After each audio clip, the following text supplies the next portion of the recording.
Livro 2, capítulo 3. A alternativa chocante. Então, os cristãos acreditam que um poder do mal se tornou príncipe do mundo no presente. E é claro que isso gera problemas.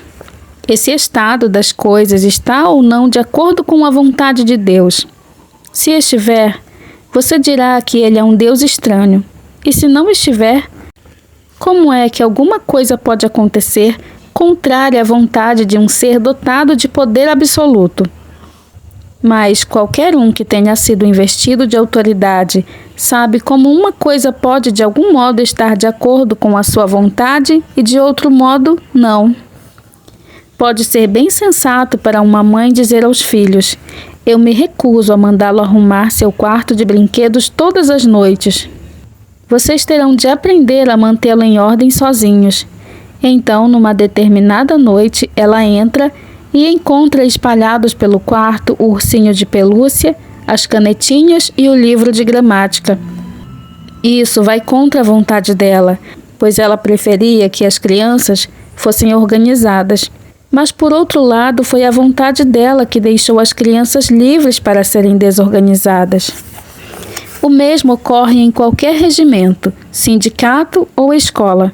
É só dizer que alguma coisa é voluntária que metade das pessoas deixa de fazê-la. Ainda que essa não fosse a pretensão inicial, foi a sua vontade que tornou isso possível. Provavelmente é o que acontece no universo. Deus criou coisas dotadas de livre arbítrio, e isso significa criaturas que têm a opção de fazer o bem ou o mal. Algumas pessoas acham que são capazes de imaginar uma criatura livre, mas impedida de fazer o mal. Eu não consigo. Se alguém é livre para ser bom, também é livre para ser mal. Por que então Deus concede o livre-arbítrio? Porque o livre-arbítrio, embora possibilite o mal, também é a única coisa que torna possível todo o amor, toda a bondade ou toda a alegria. Um mundo de autônomos, de criaturas que trabalhassem feito máquinas, dificilmente valeria a pena ser criado.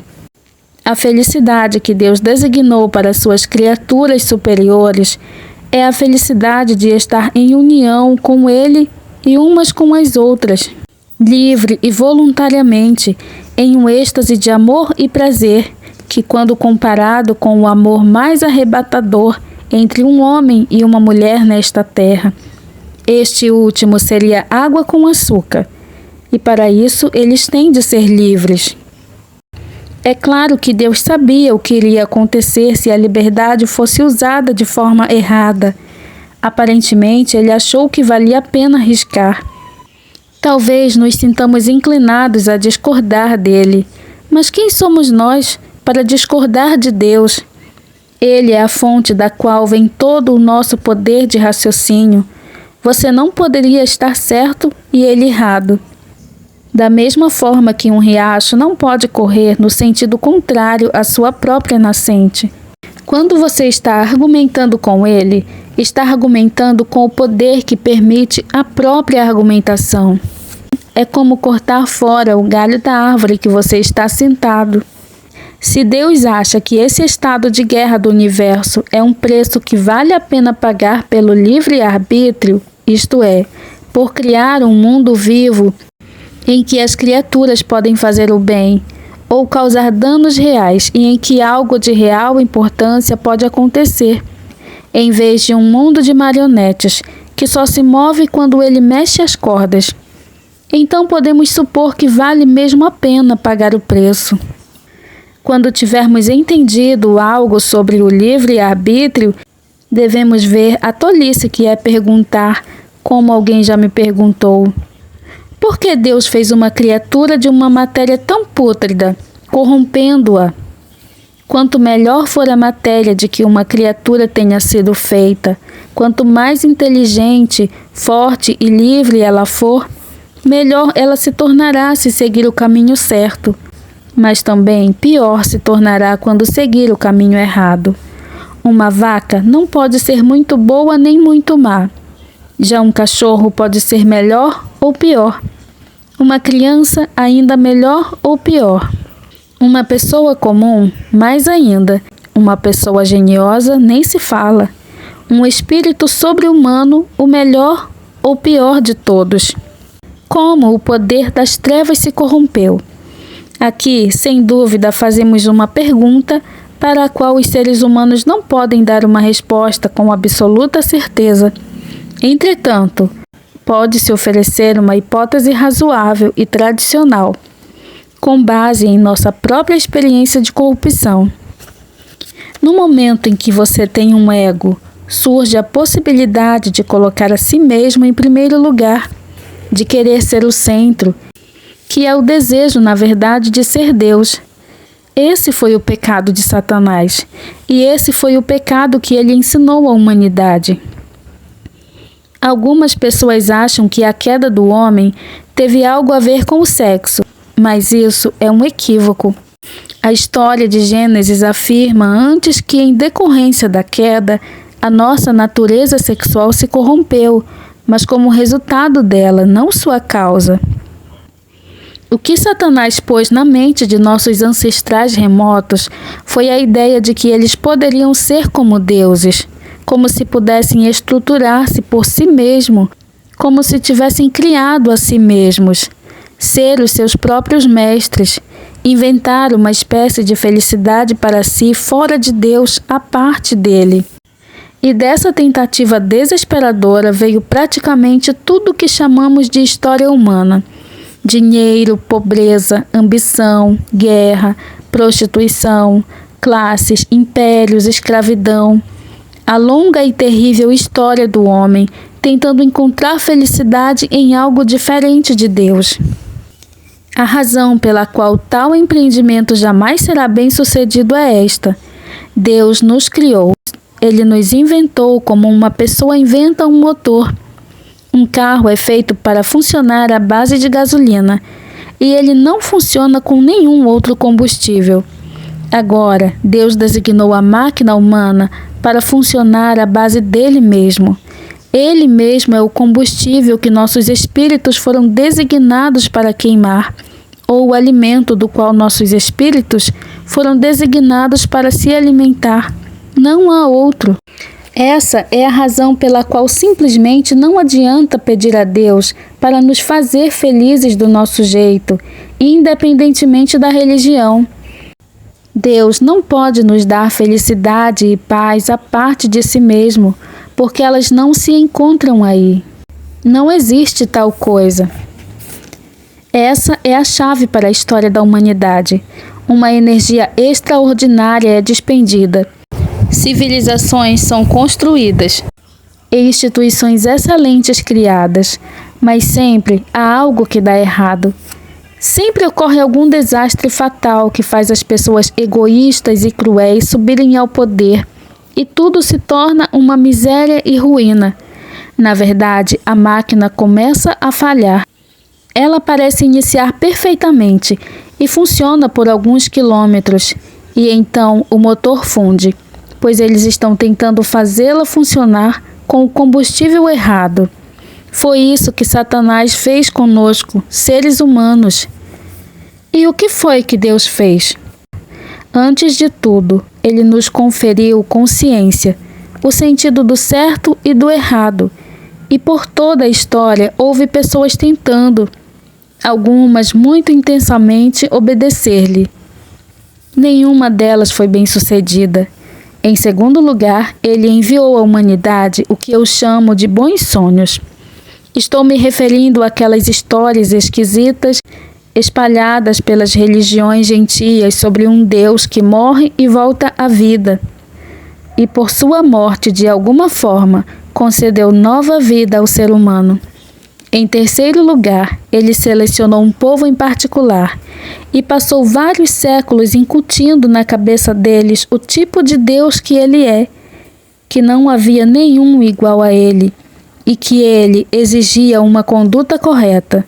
Os judeus são esse povo, e o Antigo Testamento nos oferece o relato de como ocorreu esse processo de incutir. Mas o verdadeiro choque ainda estava por vir. Eis que da descendência desse povo subitamente surge um homem que anda por aí dizendo que é Deus. Ele alega ter poder para perdoar pecados, diz que sempre existiu, afirma que está vindo julgar o mundo no fim dos tempos. Agora, vamos deixar bem clara uma coisa. Entre os povos panteístas, como são os indianos, qualquer um poderia dizer que fazia parte de um Deus ou que é um como Deus. Não há nada de muito estranho nisso, mas esse homem, pelo fato de ser judeu, não poderia estar se referindo a esse tipo de Deus. Deus, na linguagem deles, significava o ser que está fora do mundo, o Criador, e aquele que é infinitamente diferente de tudo. E quando você entende isso, verá que as palavras ditas por esse homem eram simplesmente os pronunciamentos mais chocantes já enunciados por lábios humanos. Há um elemento nessa reivindicação que tende a passar despercebido por nós, porque o ouvimos tantas vezes que já não nos damos conta mais de suas consequências. Eu me refiro à alegação de perdoar pecados. Quaisquer pecados. Agora, a menos que seja o próprio Deus falando, tal pronunciamento é tão absurdo que se torna cômico. Todos entendemos que uma pessoa pode perdoar ofensas contra si mesma. Você pisou no meu calo, eu lhe perdoo. Você roubou meu dinheiro, eu lhe perdoo. Mas o que diríamos de uma pessoa que, não tendo sido pisada ou roubada, anunciasse que perdoa essas ofensas cometidas contra outra pessoa? Insensatez estúpida seria a descrição mais gentil que poderíamos fazer de sua conduta. Entretanto, foi isso que Jesus fez. Ele disse às pessoas que os seus pecados estavam perdoados, sem nunca sequer consultar aquelas às quais esses pecados lesaram. Ele se comportou sem hesitar, como se fosse a parte mais afetada, a pessoa mais ofendida em todas as ofensas. Isso só faria sentido se ele realmente fosse o Deus cujas leis estão sendo infringidas e cujo amor é ferido a cada pecado cometido. Na boca de qualquer outra pessoa que não seja Deus, as palavras implicariam o que eu só posso considerar uma tremenda imbecilidade e presunção, sem precedentes na história. Contudo, e este é o fato estranho e ao mesmo tempo significativo, nem mesmo seus inimigos, quando leem os evangelhos, costumam ter a impressão de imbecilidade ou presunção, muito menos os leitores desprovidos de preconceitos. Cristo diz que ele é humilde e manso, e nós acreditamos nele, e não percebemos que se ele fosse meramente um homem, a humildade e a mansidão são as últimas características que poderíamos atribuir a alguns dos seus ditos. Quero evitar aqui que alguém diga a enorme tolice que muitos costumam dizer a respeito dele. Estou pronto para aceitar a Jesus como um grande mestre de moral, mas não aceito sua reivindicação de ser Deus. Esse é o tipo de coisa que não se deve dizer. Um homem que fosse meramente um ser humano e dissesse o tipo de coisa que Jesus disse, não seria um grande mestre de moral. De duas uma.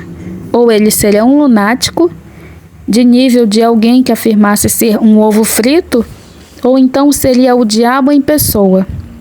Faça sua escolha. Ou esse homem era e é o Filho de Deus, ou então um louco ou algo pior. Você pode descartá-lo como sendo um tolo, ou pode cuspir nele e matá-lo como um demônio. Ou então poderá cair de joelhos a seus pés e chamá-lo de Senhor e Deus. Mas não me venha com essa conversa mole de ele ter sido um grande mestre de moral, pois ele não nos deu essa alternativa nem tinha essa pretensão.